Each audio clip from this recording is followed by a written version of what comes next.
बेंगलुरु के महालक्ष्मी हत्याकांड के मुख्य आरोपी मुक्ति राजन ने आत्महत्या कर ली है। आरोपी के पास मिली डायरी में एक नोट मिला है जिसमें राजन ने अपने सुसाइड नोट का जिक्र किया है। उसने 3 सितंबर को महालक्ष्मी की हत्या कर दी थी। आइए जानते हैं महालक्ष्मी हत्याकांड की पूरी कहानी।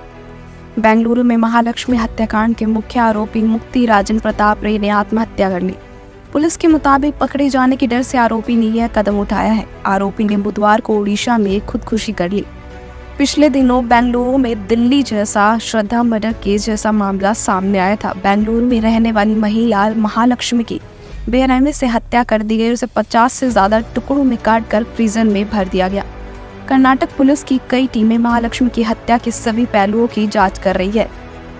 बेंगलुरु में शनिवार 21 सितंबर को एक भयावह हत्याकांड का मामला सामने आया। व्याली काबल इलाके में दिल्ली में श्रद्धा वालकर की हत्या के तर्ज पर 29 वर्षीय महिला महालक्ष्मी की बेरहमी से हत्या कर दी गई। यहां विनायक लेआउट इलाके के घर में हत्याकांड को अंजाम दिया गया। उनके शरीर के टुकड़े करके रेफ्रिजरेटर में अंदर भर दी। महालक्ष्मी का शत शव उनकी मां और बड़ी बहन ने घर में पाया। महालक्ष्मी अपने पति हेमंत दास से अलग हो गई थी और अक्टूबर 2023 से इस इलाके में रह रही थी। 21 तारीख को मकान मालिक ने फोन कर मां को बताया कि घर में से बहुत दुर्गंध आ रही है। दोपहर करीब 12 बजे वह आई और ताला हटाया तो उनकी बेटी के कपड़े फ्रीजर में मिले। यह देखकर महालक्ष्मी की मां हैरान रह गई क्योंकि वह राखी त्योहार के दिन अपनी बेटी से आखिरी बार मिली थी। घटना की जानकारी भले ही 21 सितंबर को मिली, लेकिन रिपोर्ट्स के मुताबिक यह हत्याकांड कम से कम 19 दिन पहले अंजाम दिया गया था। 2 सितंबर को महालक्ष्मी का मोबाइल बंद हो गया था। फ्रिज में महालक्ष्मी के शरीर के 50 से ज्यादा टुकड़े मिले। हत्याकांड को अंजाम देने वाले ने सबूतों को मिटाने की कोशिश की थी। फ्रिज से खून की एक बूंद के अलावा घर में खून के कोई धब्बे नहीं थे। लेमोनियम परीक्षण के दौरान घर के फर्श पर खून का कोई निशान नहीं पाया गया। इस बात की पूरी आशंका है कि हत्यारे ने किसी केमिकल का इस्तेमाल कर पूरे घर को साफ कर दिया। महालक्ष्मी हत्याकांड को लेकर परिवार वालों ने 4 लोगों पर शक जताया था जो बेंगलुरु में ही रहते थे। इसमें मुक्ति राजन, शशिधर, सुनील और अशरफ का नाम शामिल था। मुक्ति राजन, शशिधर और सुनील महालक्ष्मी के साथ काम करते थे। परिजन का दावा है कि उत्तराखंड का रहने वाला अशरफ महालक्ष्मी के साथ था। बताया गया है कि महालक्ष्मी जिस कंपनी में काम करती थी वहां उसका झगड़ा हो गया था।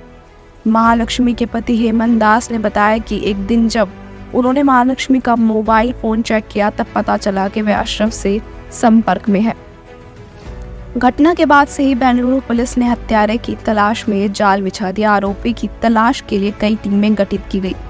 आरोपियों की तलाश में जहां दूसरे राज्यों में छापेमारी हो रही, वहीं एक कर संदिग्ध लोगों से पूछताछ की जा रही थी।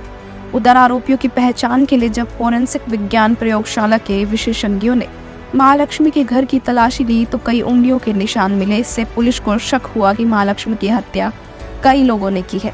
इस बीच पुलिस कमिश्नर बी दयानंद ने दावा किया कि पुलिस को उस शख्स का सुराग मिल गया है जिसने घटना को अंजाम दिया। पुलिस कमिश्नर के मुताबिक आरोपी राज्य के बाहर गैर बेंगलुरु में ही रहता था।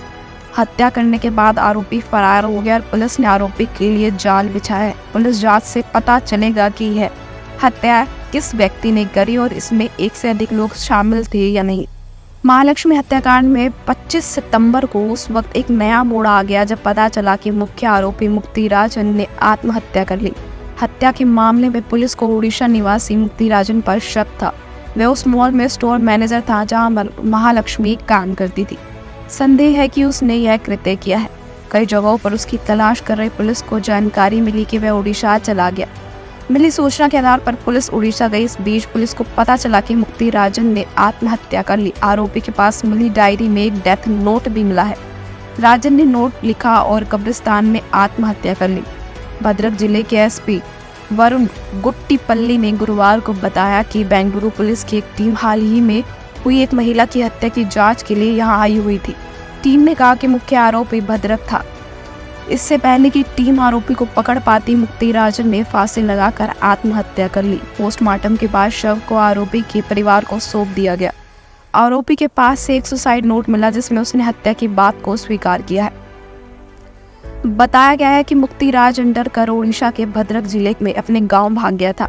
स्थानीय दुरूसी पुलिस थाने के एसएचओ शांतनु कुमार जेना ने बताया कि पुलिस की शुरुआती जांच से पता चला कि मृतक घबराहट की स्थिति में था। मुक्ति राजन का शव सुबह धुसीर पुलिस स्टेशन के अंतर्गत बोइनपुर गांव में एक पेड़ पर लटका मिला। घटनास्थल उसके घर से करीब 2.5 से 3 किलोमीटर दूर था।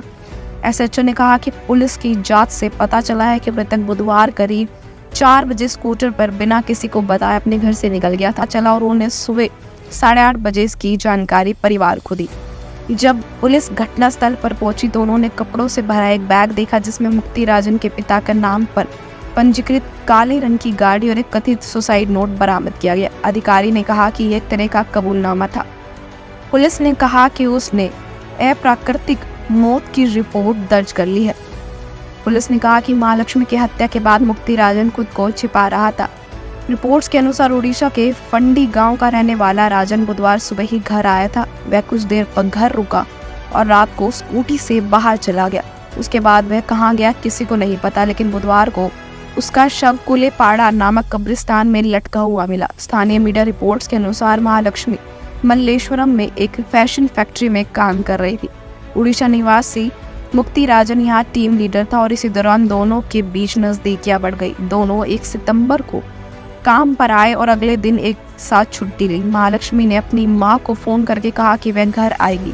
फिर कुछ ऐसा हुआ कि हत्यारे मुक्ति राजन ने अपनी प्रेमिका महालक्ष्मी की बेरहमी से हत्या कर दी। उसने शव के 50 से ज्यादा टुकड़े में काटकर फ्रिज में भर दिया और बेंगलुरु से भद्रक की ओर भाग निकला।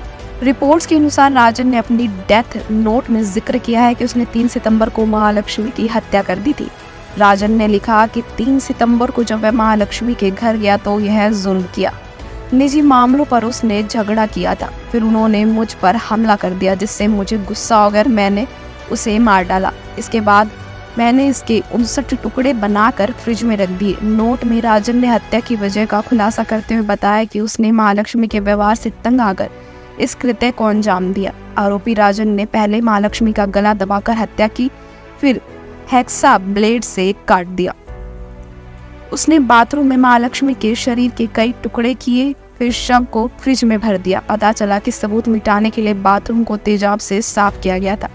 इस बीच आरोपी मुक्ति राजन प्रताप रे की मां कुंजलता रे ने दावा किया कि मुक्ति राजन ने कहा था कि वह उस महिला के जाल में फंस गया है। वह उससे पैसे मांगती थी। उसने ऐसा डर के कारण किया क्योंकि महिला उससे पैसे मांगती थी। अब पुलिस के सामने सवाल यह है कि जिस आरोपी ने बेंगलुरु में महालक्ष्मी की जान ली और उड़ीसा में भाग गया और उसने आत्महत्या कर ली, उसे यह जानकर फांसी लगा ली कि पुलिस उसके जुर्म की जांच कर रही है। फिलहाल जिस हत्यारे को हत्या की वजह बतानी थी उसकी भी मौत हो चुकी है। पूरे बेंगलुरु को हिलाकर रख देने वाली इस हत्या की वजह फिलहाल रहस्य बनी हुई है।